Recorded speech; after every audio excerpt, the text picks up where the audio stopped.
Ni muhimu sana pale ambapo tunavyopitia maumivu ya nafsi, aidha tunapitia msongo wa mawazo ama tunapitia hali ambayo ni ya sintofahamu ama ya ugumu ambayo hatukutarajia, aidha msukosuko katika mahusiano yetu ama msukosuko kazini ama tumempoteza mpendwa wetu. Katika nyakati kama hizo ni vizuri kuwa na watu sahihi karibu yetu, kwa sababu watu hawa wa karibu ndio watakao, mara nyingi ndio wanaotusaidia zaidi ni namna gani tutende tufanye.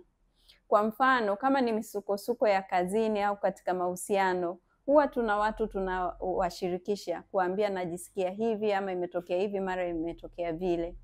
Ukimshirikisha mtu ambaye hana namna nzuri ya kutatua matatizo ama hana namna nzuri ya kutoa mwongozo, anaweza akajikuta sasa anakupeleka wewe katika njia ambazo ni hatarishi zaidi. Anaweza pengine kukushauri twende bwana tukanywe 2 3 hivi tupunguze hizi stress ambazo zinaletwa.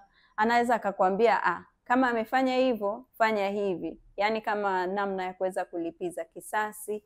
Au kuna mwingine anaweza akakuelekeza njia ya hatari zaidi, na wakati huo wewe ni rahisi sana kuweza kujikuta unachukua maamuzi hayo, kwa sababu kwanza ni mtu ambaye ndio unaona kama vile anafahamu zaidi yale maumivu ulionayo, na kwa wakati huo unaona kwamba yeye ndio anakuelewa na ndio anayekuongoza kwa njia sahihi. Kwa hiyo namba 1, kuwa makini unakuwa na nani anayekuzunguka kwa wakati huo.